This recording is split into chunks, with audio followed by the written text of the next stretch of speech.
Welcome to the Physical Therapy Private Practice Secrets of the Top 10% podcast with your host, Brian Gallagher, PT. Don't forget to rate and subscribe. Enjoy the show.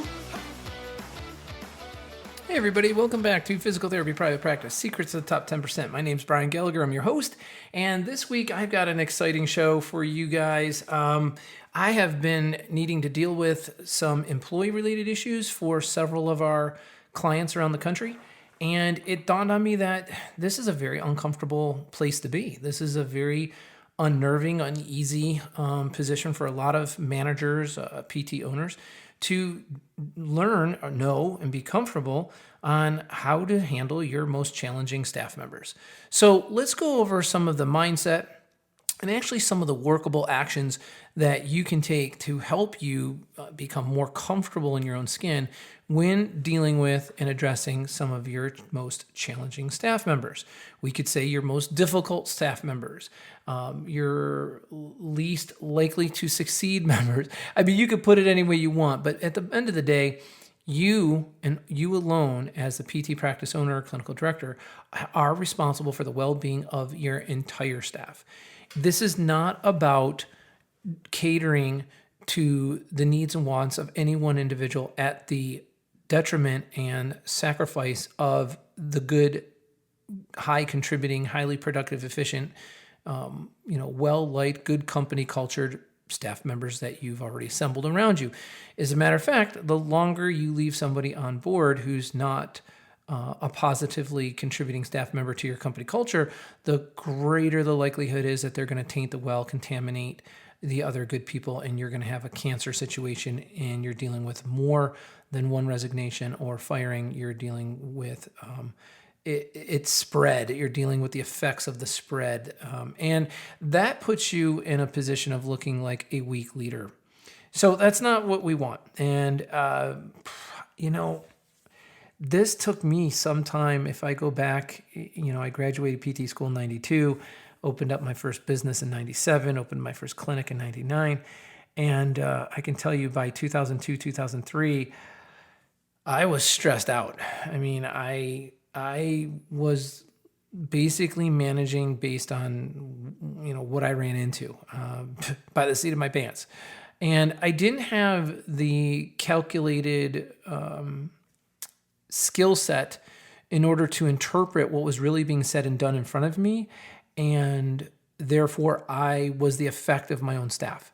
I walked on eggshells around people that worked with me. So for you guys that are younger managers, if you feel that you have people that work with you now that you're in charge of, you're managing, and you feel uncomfortable telling them what needs to be said, you feel uneasy because in your mind, giving them bad news, they might leave, they might quit, they might get upset. If you don't appease them, if you don't keep them happy, you're going to be down a therapist. I'm telling you, that is the absolute weakest position for you to be in whenever you're a leader of any group organization, whether it be this practice or anything else. You cannot afford to be the effect of your junior staff members, your junior team members, your staff. You can't, because that sends the message that they're in charge, they're in control, and that you will allow yourself to wear their condition. And the minute you start looking like that and doing that, it's open season on you. And so let me give you some tips and suggestions on how you could go about handling the situation of of dealing with most challenging staff. I want to give you some experience, and I want to pass along some training that I paid over $100,000 for in becoming a personnel management trainer and developer of small business. The reason why we have over 1,500 clinicians on Meg Academy, in our school, in our online training program. We have hundreds of offices, and like I said, approaching 2,000 people in our platform. And the reason why they're here is because I'm not trying to tell you what to do because this is what I did. This is what worked for me. I'm not that kind of person. I'm not a consultant. I'm not here to give you a bunch of bright ideas and hope it goes well. I feel that it is my responsibility to be your coach. I want to coach you on this podcast, on my YouTube channel, in Meg Academy for sure, through role play, assignments, handouts, templates, spreadsheets, and then live interactive coaching with all of the other members on our Slack channel 24/7, and then live interactive coaching with me through phone, Zoom, text, email, whenever you need it. And to this day, I give unlimited support to every single person who's here in Meg Academy. It's like literally you have to try to fail. If you're a member of ours, you actually have to put effort and work into trying to fail. It is that automated. It is that unique in that we can handle and address any specific situation that you have going on and deal with it on a one-on-one basis with all of our team and all of our resources. With 90 some employees in 30 different states, we have the resources to help you succeed. So here's the message right now. You have a challenging staff member or difficult team member, however you want to word it. You're going to have to abide by all the HR rules, regulations, laws, and guidelines established for you and your practice in your state. I am not here to have that conversation. If you have to have the 3 strikes you're out rule, document 3 violations to their performance, insubordination, or any of those activities, then document all of that. You don't need me to educate you on that. You can't just keep verbally talking to people about their lack of performance, their, what do I say?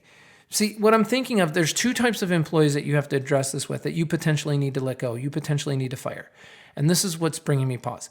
You have 2 categories of employees that at some point will push you and you will have to confront the reality that you have to, separate from this. There's the out personal integrity. There's that individual who's out ethics, out personal integrity. They're lying, cheating, stealing. They're performing clinical duties in a non-safe manner. You've spoken to them about it. You've written them up. You've given them the verbal, and then you give them written warning 1. Now you're on written warning 2. You don't go down that journey when somebody is a criminal inside your practice, right?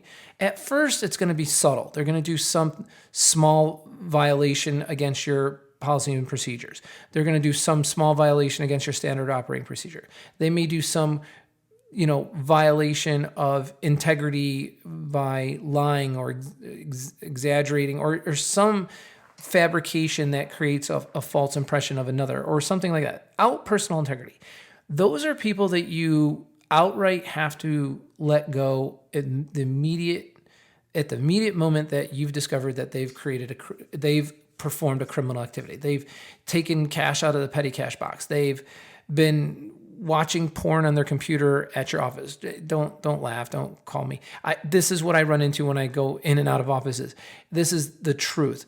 Therapists having affairs with other staff members in the clinic or with their patients. These are violations that you can't remediate. You can't rehab. These are criminal actions. These are license liabilities. These are practice liabilities that you just have to distance yourself from these individuals. So the people who operate out personal integrity create, violations against their license or your practice or the law. You just absolutely let them go, document it all, write it up, get your witnesses, do what your HR attorney is going to tell you to do to get your ducks in a row, but you can't afford to have those people in your practice. You have to have a spine, you have to have a backbone. I don't care what documentation you have to put forth, go ahead and do it, but you can't afford to keep that person on board. That person is absolutely going to be a liability to you and your practice and your other patients and cause you greater pain and harm. So let's just set that off, right? And well, let's not set that off. Let me give you a little role play on that. So let's say the person is Bob, okay? And let's say Bob was spoken to about having the aide in tech document his notes and do his documentation for him. And you said, look, that's a violation of the Practice Act. You can't do that. You can't have, a aide or tech doing it. Okay, fine. He agrees, blah, blah, blah. Next thing you know, Bob's bringing in family members and friends, and he's treating them for free with no documentation after hours at night in your clinic without your permission. Okay, now both of those are out integrity. It's now a trust issue. You can't trust this person. They're practicing outside their license. Your practice is now being held at risk. So you bring them in and you say, Bob, it's a Friday. It's at the end of the day, end of the work week.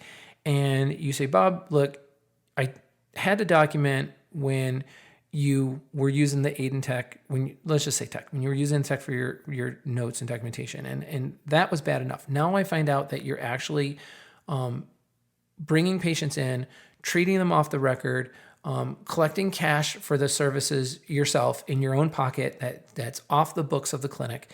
And all of those are license violations, tax code violations, Practice Act violations, and surely against our policy and procedure manual. So I want you to know, I must let you go. I can't afford to have you here as an employee of ours any longer. Your behavior and your actions have put us at risk on multiple levels. So I'd love you to just take that copier box, pack up your stuff, and let's just part ways. And that's it. That's what we have to do. So, well, Brian, other people do this and that, and you don't talk to them about that. Bob, I'm talking to you about what your actions are and what your performance has been here. And I would love to work on a rehabilitation program and a personal improvement program, but these violations are so severe that they have crossed the line into legal jurisdiction. So we're done. And thank you very much for the time that you've been here. I wish you the best of luck in finding your next position, but unfortunately it's no longer going to be here. And that's that. So keep it short, keep it sweet. Don't get into the, what they're going to want to do is they're going to want to red herring you. They're going to want to say, well, what about this person or what about that person? They would love to entertain the dialogue about somebody else's performance or activities. That is merely a distraction. Do not pick up the distraction. Listen to them, acknowledge what they're saying, but then go back to the course of action that you are on. Stay on point, keep the conversation linear, and don't get off in the woods. Make sure that you have an incident report for each incident that you have caught them on. And, I'm assuming you got all this evidence and stuff. This isn't a he said, she said. You have all the data. It's all documented. Have them sign the incident report so that it's been recorded. Have them sign their termination letter. Now, they may refuse. You know what? You take the piece of paper, you write their name down for them, sign it for them. They're going to flip out when they see you do that. And then right next to it, say, I signed this individual's name as a record that this conversation took place because they refused to sign it themselves. Sincerely, myself, right? Or just put your name in there. It's your internal documentation. It's your internal document. So document it accordingly so that you have the standard of practice that you set for your practice. Now, again, I'm not an HR attorney. You're going to need to make sure that you dot your I's and cross your T's as much as you can for your state. But just the same, you own this practice. Do what you feel is most comfortable for you, as long as you're not crossing the line yourself and violating any labor laws or labor act. So that's that person, right? I think that is a simple handle. I think that's a simple thing to handle and address. What I think is a little bit more subtle are when you have somebody who's not necessarily committing crimes or, out integrity in that regard, but yet they're willing to stay on board and they want to be an employee of yours potentially, maybe in some mediocre kind of way, maybe not in some highly motivated way, but it's a job for them, right? And maybe they're just scuffing their heels, working on by with you. And they're willing, but they're unable, okay? It's this continuous follow-up, one thing after another. The notes are never done on time. They show up late. They say inappropriate things from time to time that are just make you cringe a little bit out in the gym when you hear them talking to their patient. They can be somewhat difficult with the other team members, maybe sometimes suppressive and derogatory, and to the point where you have to have a talk. Maybe their documentation is lacking compliance in some regards, and you're constantly educating them on that. Maybe they're underutilizing their units, their delivery system. Maybe they continue to see patients 55 to 65 minutes, and they continue to deliver 2.5 units. Well, their volume of care isn't matching the time spent with the patients, and every time you address it, they're trying to make you out like you're just trying to make more money, when in fact therapists have nothing to do with billing. They have everything to do with services, quality, and efficiency. So you're trying to address this, okay? Now, in your mind, in order to properly address this, you must take on the mindset of, okay, this person is extremely annoying and frustrating me right now. We've had multiple conversations. I've documented the verbal ones. I've even documented maybe a written one. And now you have to sit down and say, we're now getting closer to termination here. We had our verbal, we had our first written. Things aren't changing. What am I not doing right? You have to ask yourself, what have you done or what have you failed to do in order to properly address the situation with this person and properly rehab them to being a better performer? I can't advise you or recommend that you ever let anyone go, ever, unless you can look in the mirror and say to yourself, I can honestly say that I have done everything I possibly can within my power to aid this person through the proper tools and training necessary for them to be most successful here on post. If you can honestly say, yup, I have given them every opportunity and every training and every tool. I've made accommodations in their hours. I've made accommodations in, their work environment through other clinical means or whatnot. Then you need to start working through the process of separating them from your employee. And you have to do this in the most professional, ethical way, again, abiding by your legal standards and your HR laws and regulations, and, definitely consult there. But here's how I found that it works best for most people. Once you've done that, and you may have already been in a verbal, maybe already a written, maybe you're already there, and now you've looked in the mirror and you said, I've given them everything. So the first thing you have to do is bring them in and place them on notice, okay? It's the talk. Hey, Tom, look, I want to sit down with you and let you know we've been talking about several things here that just haven't gone as expected. And I'd like to sit back and recalibrate our expectations. Because for whatever reason, our conversations and our last write-up has not altered the behavior at all. And in some ways, you're communicating to me that you think you're performing to the level and standard of practice that you should. And I'm trying to make it known to you that it's not to the level and standards of our company culture, of our practice, brand, and quality of care that we want to uphold, the standard of practice we want to uphold. So let's review what that is. Now you have this meeting and you lay out the acceptable standards. I expect 55 to 65 minutes of patient care with every single patient. I expect you're going to deliver 3.75 units of care or more with every patient. I'm giving you, assistance in terms of staff and scheduling changes and documentation time over your lunch break. I've extended lunch so you have extra time to document. So I've made these arrangements. What I'm going to do now that we're on the same page with where your performance level is, where it needs to be, I'm clear about my expectations. You have no questions about those expectations. We've been talking now for 20, 30 minutes. I'm going to put you on what's called a PIP program. A PIP. The PIP is a Personnel Improvement Program. That's what it stands for. I'm going to put you on a PIP. That PIP is going to have set deadlines and targets that must be met. You are going to check in with me on the halfway point on each and every one of these objectives. One objective may need to be met within the week. One may need to be met within the next 3 weeks. So in a week and a half, you're going to come back, sit down with me, and tell me how you're doing on that bullet point. In the week, if it's just a week duration, you're going to come see me on Wednesday and tell me how you're making progress and how you're doing with that bullet point. But it's your responsibility to come check with me and debrief me on how things are going for you. Maybe I've twinned them with a mentor. Maybe I've got them co-treating with one of my senior therapists. They need to report back to me how that's going and that they've made each and every one of those appointments. I'm telling them, I'm putting you on notice. You've got 3 weeks to demonstrate 100% compliance with the performance and standard of practice that we expect here in our practice. 3 weeks. None of this is nuclear physics. No job should take longer than 3 weeks to get up and running and be independent. If I hire a front desk coordinator, I'm going to have them watch me. Week 1, learn from me. Week 2, they're going to do it. I'm going to watch them, audit them, supervise them. Week 3, they're independent doing it. If they can't do it and they haven't crossed that bridge in 3 weeks, 4 weeks tops, they're not a keeper. You must let that person go. Trust me. Trust me. If they have half a noodle and half a decent amount of experience that they're coming into this job with, it should be no problem if you have the proper company orientation and proper post-onboarding checklist.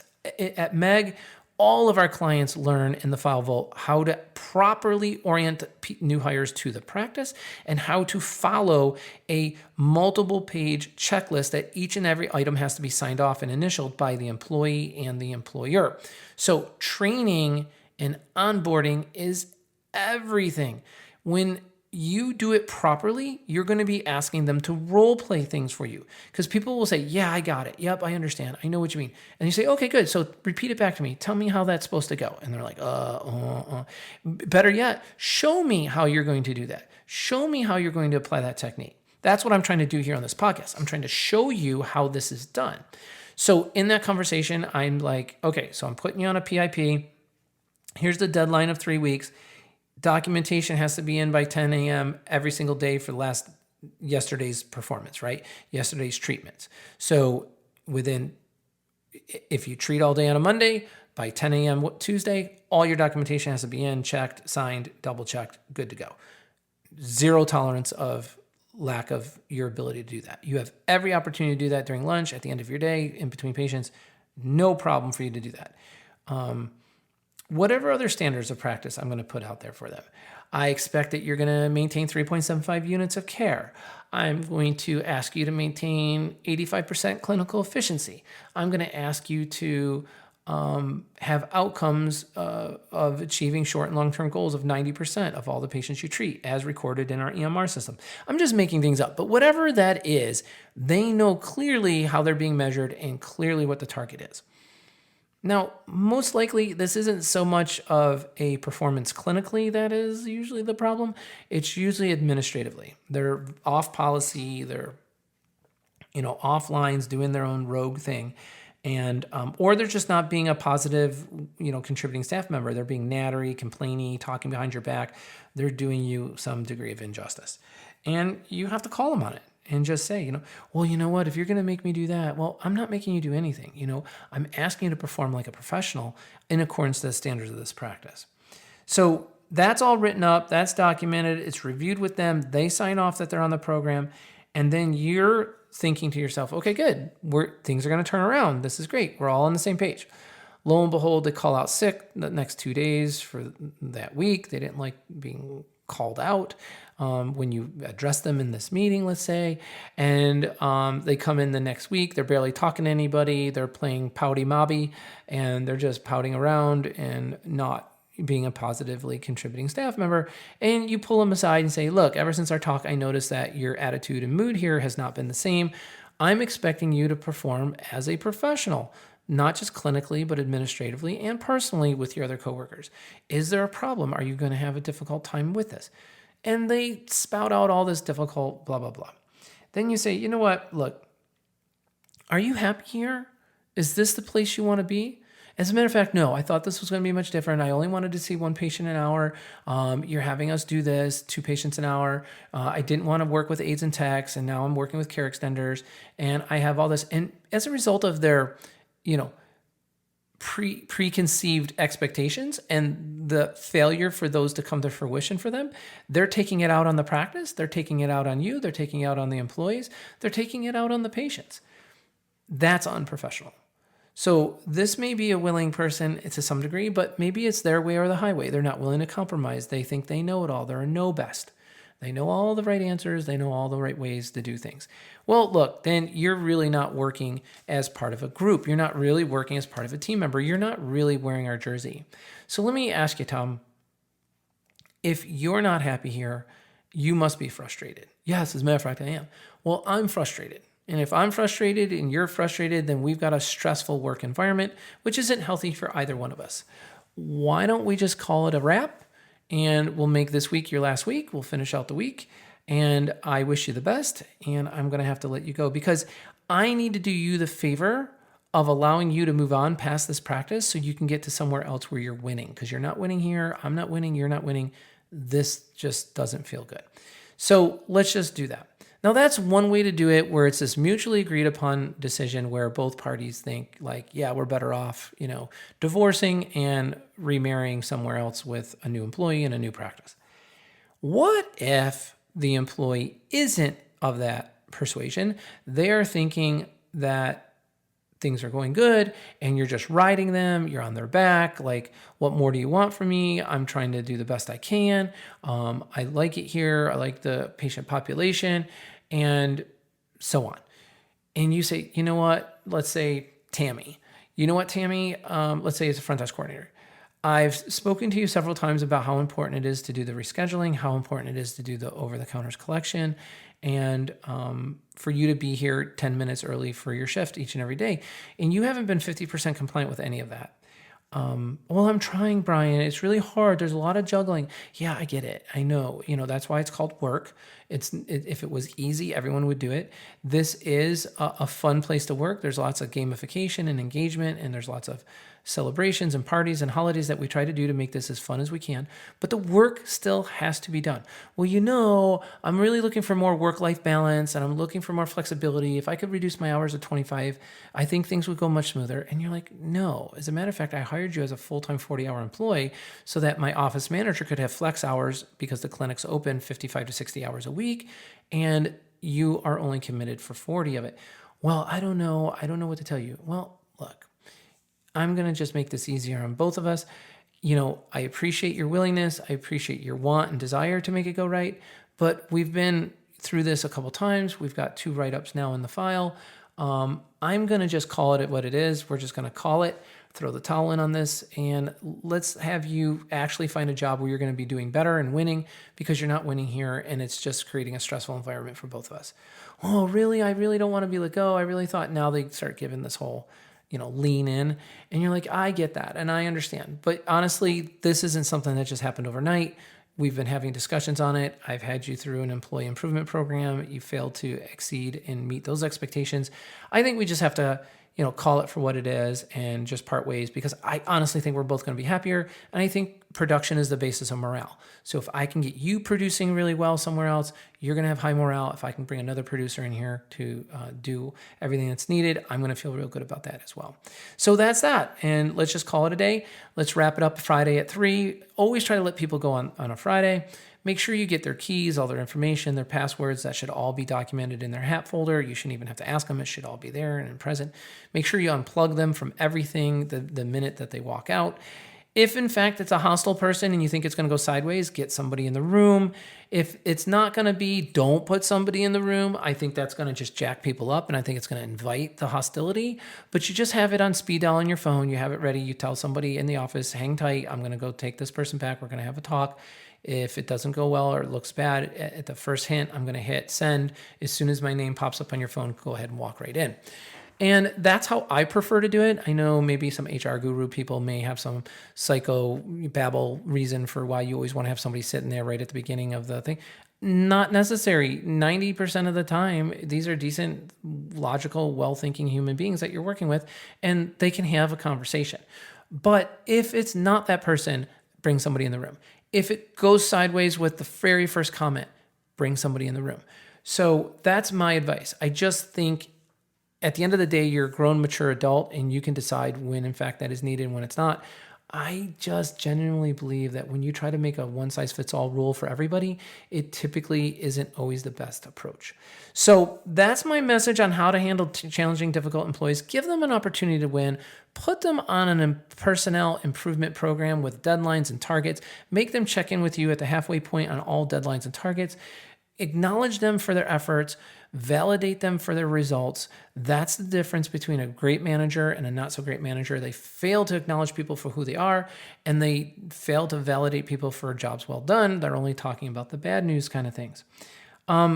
If in fact you see an employee who constantly comes to you with question after question for answer of every problem they run into, or they're always asking other people in the office for the answers to their questions and problems that they get, without researching it themselves, without looking it up themselves, without putting any effort into finding the answer and the solution to their problem themselves, that is a true indicator of a lazy employee. That is the definition of a lazy employee.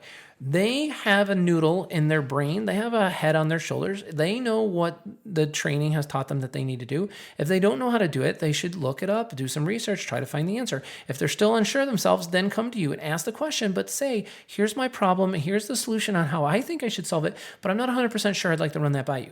Hey, I have no bones about an employee who comes to me with a solution. It may not be the right solution, but they put some thought and effort into coming with a solution.